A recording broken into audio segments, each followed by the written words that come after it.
Alright, this video is going to be about the Barber $half. And again, as we've seen, I'm not going to talk about it too much because it is in the previous episodes, so you can go back and watch the Barber dime and the Barber quarter. But what happened was they wanted to replace seated coinage, and they decided that they were going to do a contest. They didn't get anything they liked back from it. So what they did is they had Charles E. Barber design the Liberty heads, and they eventually took the name Barber, just because of the designer, Charles Barber.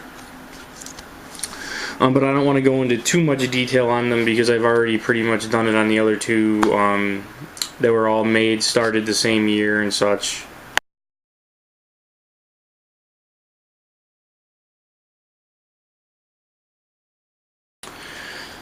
Alright, the design of the coin, the obverse of the coin is exactly the same as the Barber quarter.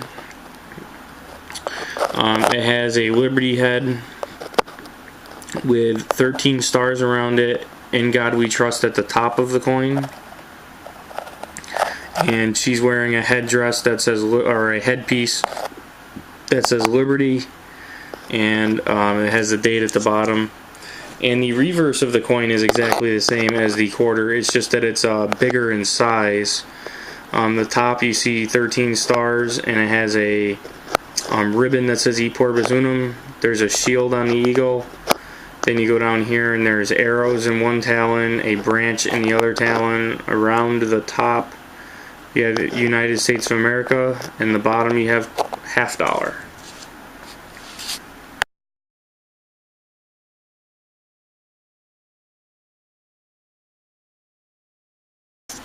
The initials of the designer is the same as before. You'll see it underneath the neck, and it is a B for Barber.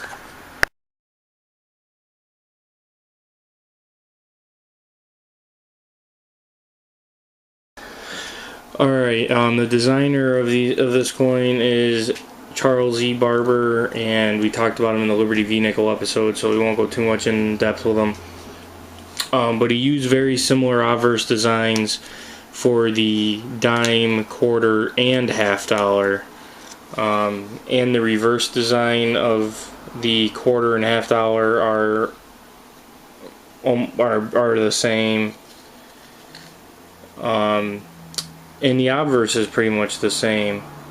They were just different sizes. In the dime, he designed the reverse of the dime, which was based off of James B. Longacre's previous design that he made for a coin. So if you want to know a little bit more, you can check out the last episode, the V-nickel episode.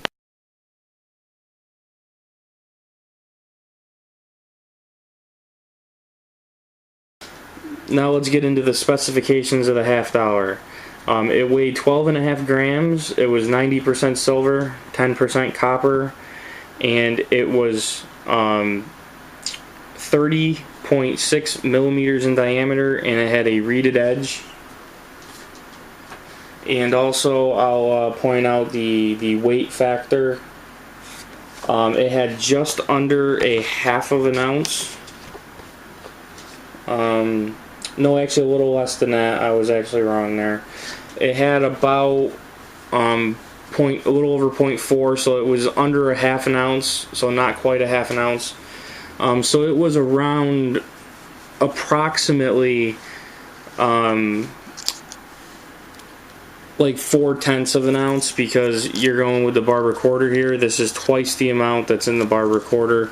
The Barber quarter was just under a 1/20 of an ounce. Or just under 0.2, not 1/20 of an ounce, sorry, that's the dime. But it was just under a 1/5 of an ounce, so this would be just under, it'd be like 2.5, so it'd be just under a half an ounce, about 0.4 of an ounce. If I find the correct number, I know I blotched this a little bit, but if I find the correct number in the book or something, I'll put a little note in the video.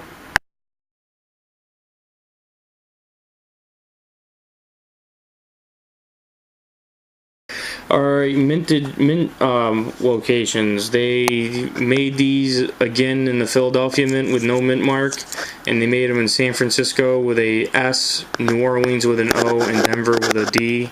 And this one happens to be a Denver. And if you look under above the D and O and dollar, you can see a D there.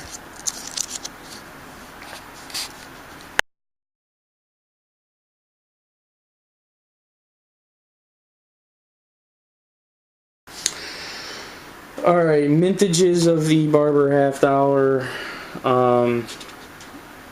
For the most part, a lot of them are affordable. A lot of them, there were a lot of them made. So they were more affordable. The only ones that you do have to watch out for is the 1914 and 1915 Philadelphias. They didn't make a lot of them. They made... they only made 138,000 and 124,000 respectively for those.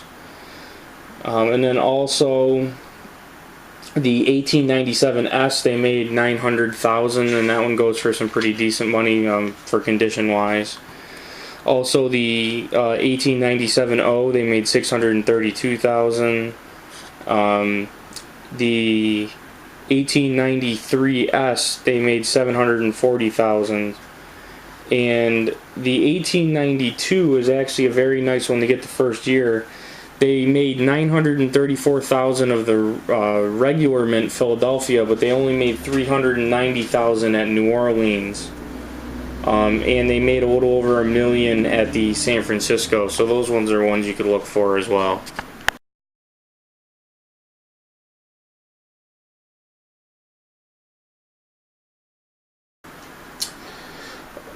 Key dates to the Barber half dollar. There are some semi-key dates, but the 1892 New Orleans is a very big one. The 1892S is also a big one, and the 1892O had a micro O variety, which starts out at about $2,500. So that is one to look for if you're into that kind of stuff. Then you have the 1893S, the 1896S, the 1897O, and the 1897S are all the 1800 ones that are pretty key to know.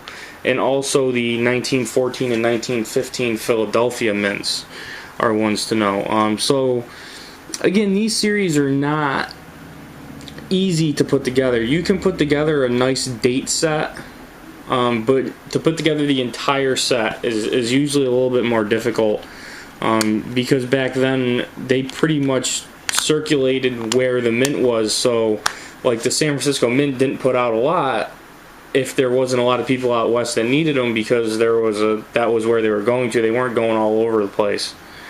I hope you enjoyed this episode, and we'll stay tuned for some more episodes. There's still approximately 6 more to go in this series, so stay tuned for another one.